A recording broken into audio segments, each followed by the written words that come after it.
স্বাগতম আপনাদের বাংলা গল্পের বাঙালিয়ানা ইউটিউব চ্যানেলে আপনাদের সাদরে আহ্বান জানাচ্ছি। আমি গল্প পাঠক যুধিষ্ঠির বাগ। আজ কিছুটা দিন অতিক্রম হয়ে যাওয়ার পর আরও একটি নতুন গল্প নিয়ে হাজির আমি আপনাদের জন্যে। আজ শুনবেন লেখক বিভূতিভূষণ বন্দ্যোপাধ্যায়ের লেখা বিভূতি গল্প সমগ্র থেকে নেওয়া একটি রোমাঞ্চকর গল্প ছায়াছবি। আমার চ্যানেলটিকে সাবস্ক্রাইব, আমার প্রত্যেক ভিডিওতে লাইক, কমেন্ট এবং শেয়ার করে আপনাদের কাছে অনুরোধ রাখব আপনারা আমার পাশে থাকবেন। তবে চলুন শোনা যাক। এক বন্ধুর মুখে এ গল্প শোনা। আমার বন্ধুটি অনেক দেশ বেরিয়েছেন, লোক হিসেবে অমায়িক, রসিক ও শিক্ষিত। কলকাতাতেই থাকেন। যখন তার সঙ্গে আমার দেখা হয় তখন গল্পে গল্পে অনেক সময় সারা রাত কেটে যায়। প্রকৃতপক্ষে ঠিক মনের মতো লোক পাওয়া বড় দুষ্কর। অনেক কষ্টে একজন হয়তো মেলে। অধিকাংশ লোকের সঙ্গে যে আমাদের আলাপ হয় সে সম্পূর্ণ মৌখিক। তাহাদের সঙ্গে আমাদের হয়তো ব্যক্তিগত অভ্যাসে, চরিত্রে, মতে, ধর্ম বিশ্বাসে, বিদ্যায় যথেষ্ট তফাৎ। কিন্তু একই অফিসে কি কলেজে কি কোর্টে একই সঙ্গে কাজ করতে হয়, দুবেলা দেখা হয়, দাদা কিংবা মামা বলে সম্বোধন করতে হয়, কৌঠাস্থ পানের খিলির বিনিময় হয়তো হয়েও থাকে, কিন্তু ওই পর্যন্ত। মন সায় দিয়ে বলে না, তার সঙ্গে দুবেলা দেখা হলে গল্প করে বাঁচি। কোনো নিরালা বাদলা দিনে আপিসের হরিপতদার সঙ্গ খুব কাম্য বলে মনে হবে না। আমার বন্ধুর নাম থাকবে, নামের দরকার বাই কি? আবার লোকে তাঁকে বিরক্ত করবে। কৌতূহলী লোকের সংখ্যায় সর্বত্রই বেশি। কোনো কাজ নেই, গিয়ে আনন্দ করবে আর বক বক বকাবে। তিনি একজন শিক্ষিত ব্যক্তি এবং একটি বৈজ্ঞানিক প্রতিষ্ঠানের কর্মী। হাতে পয়সা এবং কলকাতায় বাড়ি আছে। বাড়ির গ্যারেজে মোটর গাড়ি থাকবার অন্য কোনো বাধা ছিল না। কিন্তু আমার বন্ধু আড়ম্বর ও বিলাসিতা পছন্দ করেন না। ভূমিকা এই পর্যন্ত। সেদিন খুব বর্ষার দিন। একা বাড়ি বসে বসে ভালো লাগলো না। একখানা ট্রেন ধরে কলকাতায় পৌঁছলাম। ভীষণ বর্ষায় ট্রাম বন্ধ। বাস কচ্ছে দু একখানা চলছে। জল ভেঙে হেঁটে বন্ধুর বাড়ি গিয়ে পৌঁছলাম। বন্ধু আমায় দেখে অত্যন্ত খুশি হলেন বলাই বাহুল্য। তখনই গরম চা ও খাবারের ব্যবস্থা হলো। পরস্পর কুশল জিজ্ঞাসার ভদ্রতা বাদ গেল না। তার বৈঠকখানার গদি আঁটা আরাম কেদারায় ততক্ষণ বেশ হাত পা এলিয়ে বসে পড়েছি। সন্ধ্যার পরে আবার সজোরে বৃষ্টি নামল। বেশি ঠান্ডা বোধ হওয়াতে পাখা বন্ধ করতে হলো। বন্ধুর আতিথেয়তা আমার সুপরিচিত। তিনি বললেন, ঘরে স্টোভ আছে, চলুন দোতলার ঘরে। এই বৃষ্টিতে আর কেউ আসবে না। খিচুড়ি চড়িয়ে দিই, ডিম আছে, আলু আছে। চমৎকার। মাছ দেখতে পাঠাবো রঘুয়াকে? কোনো দরকার নেই, আমাদের ওতেই হয়ে যাবে। চলুন ওপরে ঘরে, রাতে এখানে খাবেন এবং থাকবেন, নইলে যাচ্ছি কোথায়? যেতে চাইলেও যেতে দেওয়া হবে না। ওপরের বসবার ঘরটিতে বন্ধুর লাইব্রেরি। দেওয়ালের গায়ে সারি দেওয়া কাঁচের আলমারি, সাধারণত বিজ্ঞান ও ইতিহাসের বইয়ে ভর্তি। দেওয়ালে বড় বড় ওয়াল পেন্টিং, প্রতিকৃতি নয়, সবই ল্যান্ডস্কেপ। ভালো চিত্রকরের হিমালয় অঞ্চলের দৃশ্য। আমার বন্ধু হিমালয়কে অত্যন্ত ভালোবাসেন। হিমালয় অঞ্চলের ভৌগোলিক তত্ত্ব তাঁর মুখদর্পণে। অনেক দিন রাত্রে হিমালয় ভ্রমণের নানা মনোরম গল্পে রাত্রি কখন কেটে গিয়েছে টেরও পায়নি। ওপরের ঘরে যখন গিয়ে বসলুম তখন টেবিলের ওপর খানা ছবিওয়ালা বই খোলা পড়ে আছে। বন্ধু হাতে নিয়ে বললেন, এখানা দেখেছেন? হিমালয়ান জার্নাল, সোয়েন হেদিনের ভ্রমণ বৃত্তান্ত বেরিয়েছে। কোথাকার? কাশ্মীর। এমন শৌখিন স্থানে সৈন্যদিন বেড়াতেন বলে জানতাম না। কোথায় তাগলা মাকান, কোথায় কারাকোরাম, এসব দূর দুর্গম স্থান ছাড়া তিনি না। চমৎকার দৃশ্যের বর্ণনা করেছেন এলাকাটায়, দেখবেন। দেখবার চোখ ছিল ভদ্রলোকের, যা সকলের থাকে না, 100 বার সত্যি। তারপর আমাদের গল্প আরম্ভ হলো প্রধানত কাশ্মীর নিয়ে। কাশ্মীর আমার বন্ধুটির জীবনের একটি তীর্থক্ষেত্র। অনেকবার তিনি ক্লান্ত নাগরিকের মন ও চক্ষুকে বিশ্রাম দেওয়ার জন্যে দেশ বিদেশে ভ্রমণে বেরুতেন আমি জানি। কাশ্মীরেও গিয়েছেন অনেকবার। কাশ্মীরের কথায় সাধারণত তিনি পঞ্চমুখ হয়ে পড়েন। এবার কিন্তু একটা নতুন বিষয় নিয়ে তিনি কথা পাড়লেন। সেটা হলো তার একটি অতি প্রাকৃত অভিজ্ঞতা, যেটা কাশ্মীরের পথেই ঘটেছিল। বন্ধু বললেন, সেবার পুজোর পরে আমার বাল্য সুহাত রথিকান্ত মৈত্রের সঙ্গে পরামর্শ করে তারই মোটরে দুজনে কাশ্মীরে যাত্রা করা গেল। রথিকান্ত প্রতি বৎসর নিজের মোটর নিয়ে গ্র্যান্ড ট্যাঙ্ক রোড ধরে কোথাও না কোথাও যাবে। এবার আমারই কথায় সে কাশ্মীর রওনা হলো। পথের আনন্দ ও কষ্ট ভোগ করতে করতে আমরা দিল্লি গিয়ে পৌঁছলাম। সেখানে দিন দুই বিশ্রাম করে আমরা আবার মোটর ছাড়লুম। বাকি পথটুকু বেশ কাটলো, সে বর্ণনা বিস্তৃতভাবে করবার কোনো আবশ্যক দেখি না। কোহালায় পৌঁছলাম দিল্লি থেকে রওনা হবার 3 দিন পরে সন্ধ্যার দিকে।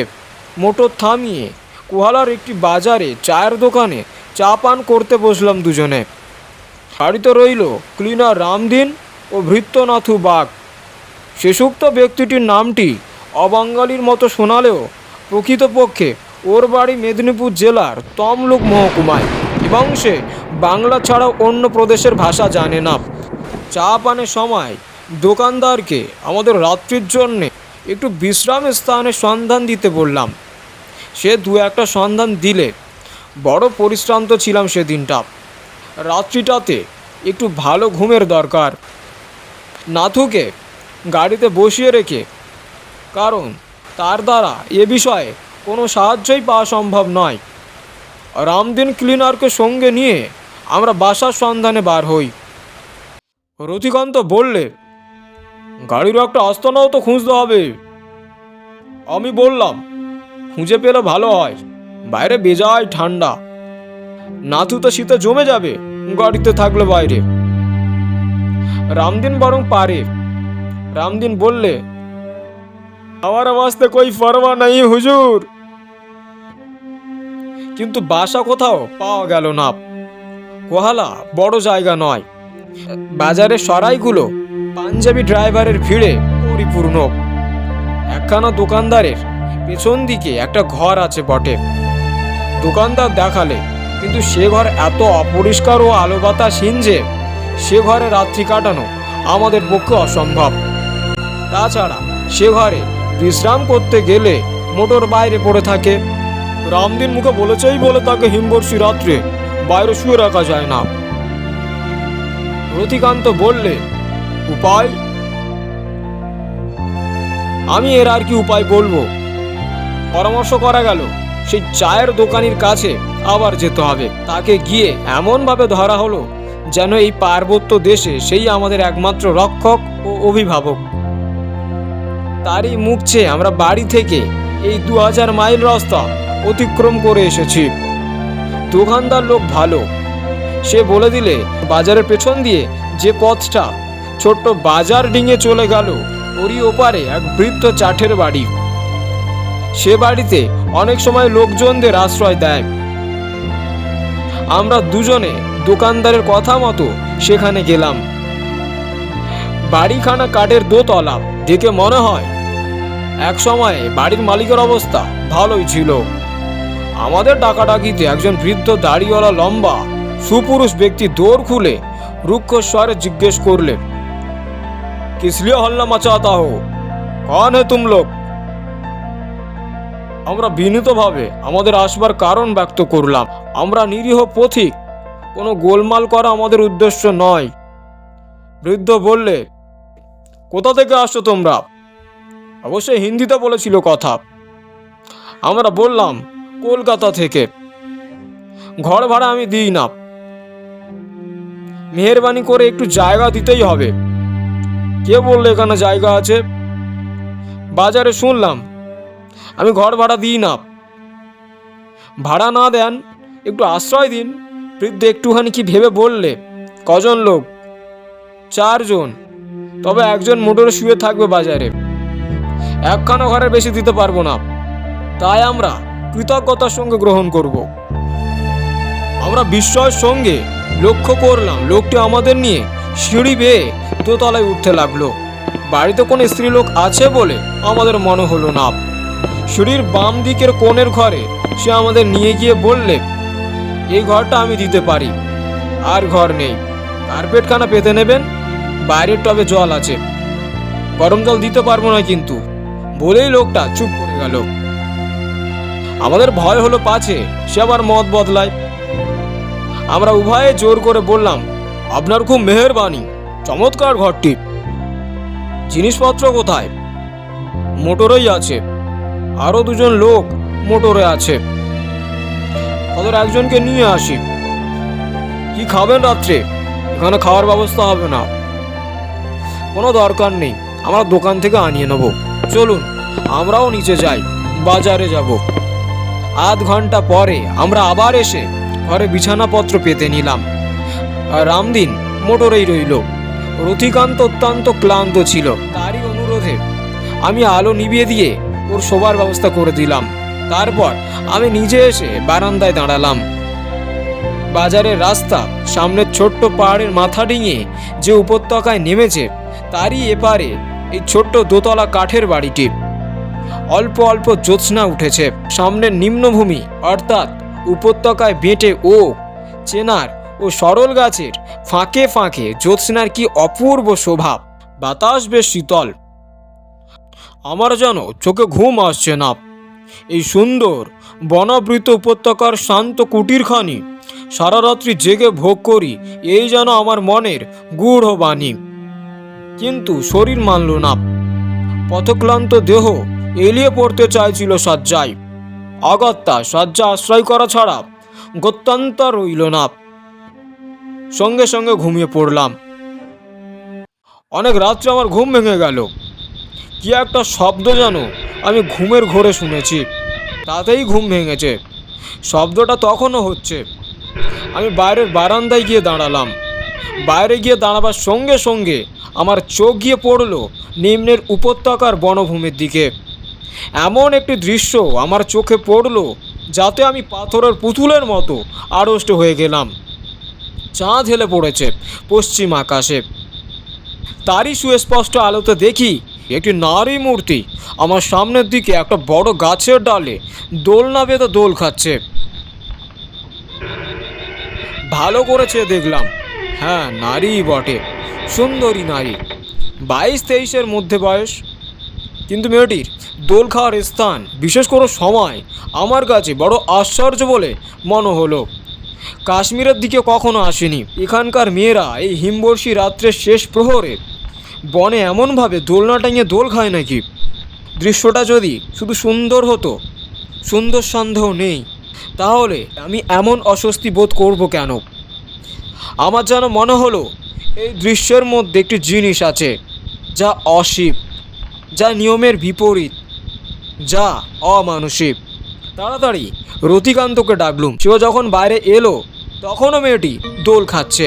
রতিকান্তকে বললাম, ও কে ভাই? সে অবাক হয়ে গিয়েছে। চোখ উড়ো করে বললে, তাই তো, এখানকার মেয়েরা ওরকম করে নাকি? তা কি জানি। হঠাৎ রতিকান্ত বলে উঠল, ও কি, দোলনা দড়ি কই? গাছে টাঙিয়েছে কি দিয়ে? ভালো করেছে দেখলাম, সত্যই তো, দোলনা দড়ি অস্পষ্ট এত যে চন্দ্রালোকে দেখা যাচ্ছে না। সরু তার হলেও দেখা যাবে আলোতে, কিন্তু তার বা দড়ি কিছু নেই। শূন্যে ঝুলছে দোলনা। আরও একটা ব্যাপার যা এতক্ষণ পরে লক্ষ্য করলাম, আমাদের থেকে অল্প দূরেই গাছটার তলায় এ ব্যাপার ঘটছে, অথচ কোনো রকম শব্দ আমাদের কানে আসছে না। সব শুদ্ধ মিলে যেন একটা ছবি। রতিকান্ত বললে, ভাই, বাড়িওয়ালাকে ডাকবো? ডাকো। আবার এরই কেউ না হয়, তাহলে হয়তো চটে যাবে। তুমি ডাকো, যা হয় হবে। কথা বলতে বলতে একটু অন্যমনস্ক হয়েই পড়েছিলাম দুজনে, বোধহয় কয়েক সেকেন্ড। পরক্ষণেই সামনের দিকে চেয়ে দেখি কোথায় সেই দোদুল্যমানা তরুণী নারী মূর্তি। কিছুই নেই সেই গাছের তলায়। ওই তো সেই বাঁকা ডালটা, জ্যোৎস্নায় স্পষ্ট হয়ে ফুটে উঠছে গাছটার শুভ্র কাণ্ড। পাশের বেঁটে ওক গাছটা তেমনই দেখা যাচ্ছে, কিন্তু কেউ কোথাও নেই। গাছের তলা একদম ফাঁকা। রথিকান্ত বললে, ও কি, কোথায় গেল? তাই তো, আশেপাশে নেই তো। কয়েক সেকেন্ডের মধ্যে কেউ পালাতে পারে না। আমাদের দুজনের চোখ এড়িয়ে এই জ্যোৎস্নালোকিত উপত্যকা থেকে যাওয়ার আর কোনো রাস্তা নেই। বাজারে যাবার ওই সঙ্গে পায়ে চলার পথ ছাড়া।